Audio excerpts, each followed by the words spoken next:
knowledge about the Vedic concepts and some more familiar with the chemistry, and may not able to testify to the expert level, please consider me. But I chose this topic because I am passionate about this one. So my today talk is the Vedic alchemy, placing the root of green chemistry. Because now the green chemistry and sustainable chemistry are one of the buzzwords, so that I will take it in that one. So before starting my talk, I just give at a glance to my college. I am from the Vienna IIT. This college established in the 1995, and there are more than 6,000 students and 420 faculties are there. And we have the branches of almost all engineering except chemical engineering. If you see, there is automobile engineering, civil engineering, computer science, SCIML, IoT, BSAI, electronics engineering, civil engineering, or information technology and mechanical engineering. These are the branches in the college. So in my talk, I cover the content that is coming from the abstract, introduction, and then the literature review. After that, the bridging ancient wisdom with the modern green and sustainable chemistry, and challenges and opportunities in the interpreting with the Vedic chemical knowledge.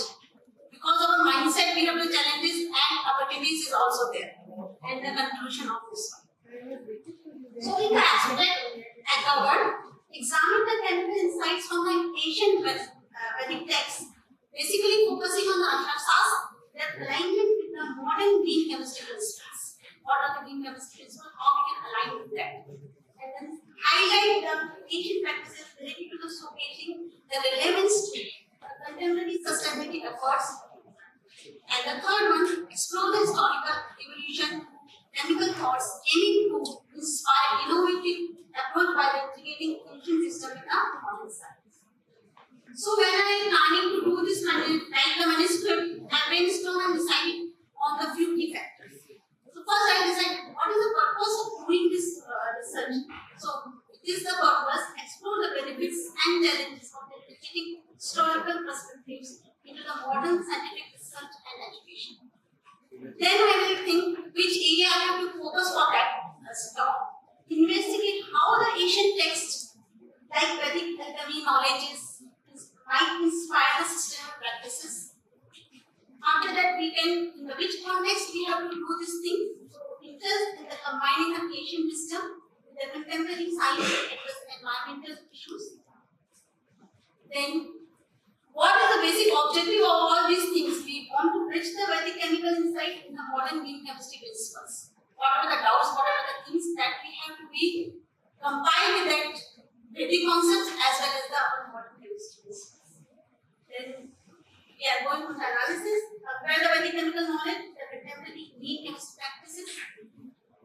Then we go for the more insight and more deeply, determine that if ancient wisdom has the influence or the anticipated modern sustainable chemistry, that thought or that belief we have, then only we can do the work. Then what is the final goal of that? Nurture the interdisciplinary understanding, not only the chemistry, there is a physics, biology, law, all these things are coming. And identify the historical roots in the chemistry for informing a modern scientific and environmental ethics. So based upon that one, I prepared some few questions that will be give the shape of my talk. First question, what is the chemical knowledge can be derived from the Vedic text and how does it connect to the principle of green and sustainable chemistry? Then, how do the alchemical practices described in the Vedic text align with the goal of contemporary and the sustainable developments?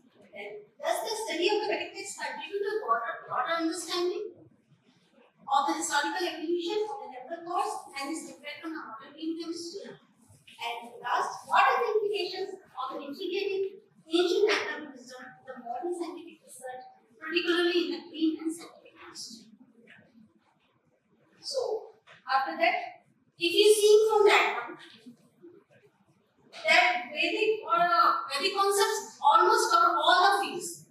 It will be not, and we know the Vedic text of the India written thousands years ago. When it is written, that is not known, but 1,000 years ago, and it will be cover all the branches.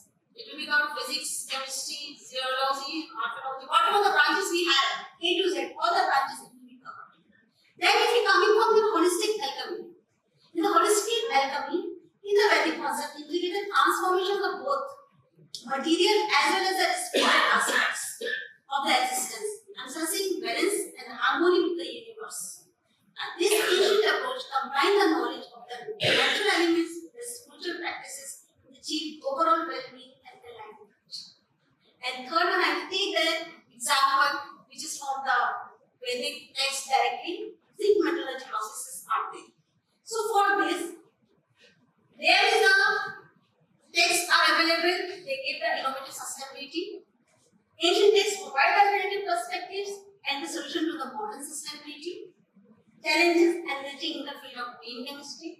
It is engaging challenges translating the ancient practice into the modern context, demand a carefully consideration of the historical cultures and scientific factors. Alchemical chemistry Vedic practices offer the valuable lessons for the contemporary science, highlighting the origin of the sustainable practices and inspiring the future research. And this example I will take from research only. So we know on this one they are saying in 2500 years ago, before the John Dalton, and they give a clear explanation of what the Parmanu, explaining the dimension, motion, and even the chemical reactions of the Parmanu and its compound. So after that, I will go for some small literature review.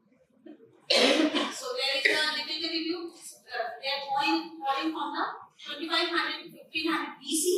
There is a early. This is for the Hindus' very civilization. There is an early advancement in the metallurgy, the textile time, foundation of understanding of the chemical process. Then, if you are saying from the 1000 to 500 BC, that is for the Vedic period, and that time there are so many Vedic texts are written by, that is Rig Veda, Atharva Veda, describe the various chemical reaction substances, traditional plants, and some alchemical concepts. Then it's coming from the 300 to 100 BC, that is for the classical period. There is a Charak Samhita, Shrisa Samhita detailed in the early chemistry, including metallurgy, pharmaceutical some synthesis and operations of alchemy. Then it is coming from the 500 to 1300, that is for the Mauryan periods, that is for the Rakshasas. And ancient Indian urban texts discuss in the mercury purification, traditional uses, and also giving us some modern inorganic chemistry, the periodic tables, all this coming in this era. Then it's coming from the 1500 to 1600 BC, that is for the Mughal era. There is a all Indian chemists advanced in the metallurgy and the chemical extraction techniques. They are taking from the influence of the global practices. Then it is coming from the 15 to 1800, that is for the colonial period. Western scientists and the Indian alchemy and the Ayurvedic incorporating the ancient chemical knowledge into the modern chemistry. Then it is coming from our present that we are knowing, that is for the 20th century, and the very important thing that is the quantum chemistry and the Indian classical insights. Indian idea about the atom found in the Zen and Sanskrit philosophy have the similarity to the quantum chemistry, especially how they are studied particles. Then it is coming from maybe the 1980. Onwards, we are going on with this green chemistry and sustainable chemistry. There is a modern green chemistry inspired by the idea of the eco-friendly and reducing the environmental impacts, similar to how the Ayurveda alchemy emphasizes using the natural remedies and materials. Then it's coming from our 21st century, that is the present biotechnology and nanotechnology. We have Asian Indian texts discuss the nanotechnology concept Anu and atom, which resonate with the modern advancement in this field. This integration of the Ayurvedic practice to modern biochemistry is also going in the field of studies. So there is in the text and the literature, there is a philosophical foundation is also there. We know in the Vedic concepts, ideas are the nurture of existence of the material world that have the understanding of the classical frameworks influencing the chemical thoughts. Then the cultural contribution will be there. Highlight the ancient Indian civilization contribute to the chemical knowledge, importance of recognizing the multicultural origins and the global exchange in the idea of the science. Then the ethnopolitical knowledge contain the information about the plants and their uses, contribute to the chemical ecology or the history of the medicines. Then the alchemic precursors, so many metals, minerals, and progress we are using the early alchemy. Realizing these differences as a trace the origin of the creation of the alchemy in chemistry. So these are some texts which is available that give the knowledge and then the clues also. I am just taking from the commonly that we are knowing Rigveda, how it will be related from the chemistry. First is from the cosmology and the elements. The Rigveda contains that discuss the creation of the universe, which can be linked to the fundamental elements like earth, water, fire, air, and ether. That also be the basis of the early alchemic theories. Then the natural substance, description of the natural elements like fire can be interpreted as early observation of the chemical reactions, especially from the compound. The fusion, then we coming from the Yajurveda. Yajurveda, it will be in the ritual and chemical reactions. The Yajurveda is a primary concern. The ritual and involved the various substances like herbs, oil, metals, which gather subjects to heat and transformation. This process can be seen as early found in the chemical reactions. Metallurgy is a very common reference to use in the metal, which is directly related to the field of chemistry, particularly in understanding the metallurgy and the material science. Then coming from the sound wave, sounds and vibration, giving the music. The sound wave we are focusing on the music and chanting. The concept of sounds and its vibration can be connected to the stereo frequencies, resonance, and the effects of the sound on matter. A concept of the intersects in the modern chemistry and physics. Then in the botanical chemistry, there is a reference in the use of plants and the extract, which can be linked to the study of organic chemistry, particularly in the extraction and the uses of plant-based compounds. Then it is come from Atharvaveda. Generally, we know it is considered for the medicinal chemistry that will be related to health, healing, and the use of the various herbs. It is directly connected to the medicinal chemistry, including the herb treatments, and then it's coming the alchemy. That is contains see the precursors, transform of substance, purification, and making the compound with a specific properties. Then I just make it some give in the category and ask, make a picture. So they will make the picture from the comparative illustrative of the Vedic versus Western alchemy, highlight the key differences between the two traditions. Now they focus. So they will give from the they will give them focusing the metal to the gold and the different making of the essence and juices. Then refer the mercury as a fundamental substance. So highlighted the early understanding of metal amalgam and the purifications, strip the complex extractions and the purifications, advanced knowledge of transference chemistry and destruction of them. Then what is the chemical insight in the Vedic? We already discussed. In the Rigveda, they mention different metals: gold, silver, copper, and iron. Indicated advanced understanding of these metals and properties. Describe the various alloy. We know that Crayola, it means there is a 3-metal alloy. So the early understanding and the combining the metal and its properties. The knowledge influence the development of the advanced metallurgical. Dr. Suchi, 3 minutes. Daily iron pillars, that is the example of this one, and then the herbal medicines already Atharvaveda, they are saying in a very broad manner how we can use it. We are not saying the neem or they put it the very authentic. Then the environment also giving a very good results. Connect with the Vedic because it will be the soothing and peaceful. Greenery, all this sustainability is coming here. And these are the purification methods that they are using. That's so much section, agni ritual or acidifications, making the first and water purifications, all this explaining the Yajna. So, in the beginning of the ancient wisdom, in the modern being sustainable chemistry, I took the 2 case studies, just in the modern way. Method in the textile productions. First is the traditional use with the Vedic practices in the natural dyes for the plants for the textiles. Example, it is an indigo that we are using in the Europera. Then the modern levels, renewed interest in the sustainable and non-toxic dyes. Second, water purification method. Vedic practices including the boiling, sun exposure, charcoal filtrations are there. And historical effects, they will be described in this map. That is the useless of the and the modern techniques align the creativity to the modern principles. So these are the challenges we have. The important challenge is our terminology, what we know and what we are understanding. We know there is a very big debate for this Loha, if it will be correct or not correct. It is up to you that time. So for that things are there. First is the whatever terminology that we are using, like symbolic and mystical languages, complicated analysis, there is a difference between the metaphorical and acute actual chemical process is challenging. Lack of understanding methodologies, illusion of the languages over the effect of the transition. Then what are the opportunities out there? We have integration in the linguistic chemistry, archaeology, and history.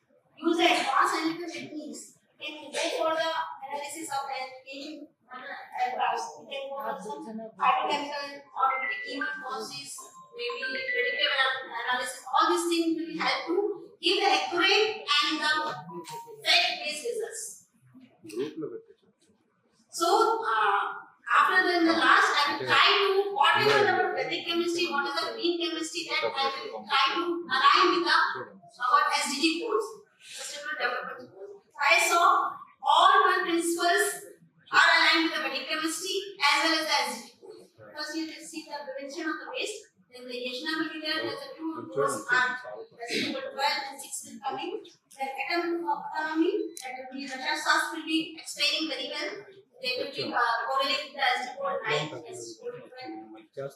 Then it is third green principle, that is the less hazardous chemicals. Naturally, in the Vedic concept, we are doing all these things that will be covered or correlated with the SDG goal 3 and SDG goal 15. Then design and the safer chemicals, that is also the will be there, and that again this will be correlated with the SDG goal 3 and 15. Then the safer solvents, that is also utilize the water and milk solvents in the ritual and the national that will come to the Vedic side. So here we have the clean water and sanitation, SDG goal 6 and 12. Please conclude. Yes, these are the design and engineering. All these are SDG goals are connected in this. So for the conclusion, I will say with this ancient wisdom and the modern chemistry, definitely there is a connection between there. Exploration of chemical insights and text. The levels of the metabolic chemistry will be there. Using the ancient modern, if we are doing the work, we are able to do it, finish it up this one. We can go for the potential and formation work, and we can already synergize with the 21st century or other things out there. These are the generals, and this is if we are making the alignment, then definitely we can come for the sustainable world. Thank you so much. To stay informed about the startup ecosystem, subscribe to My Startup TV.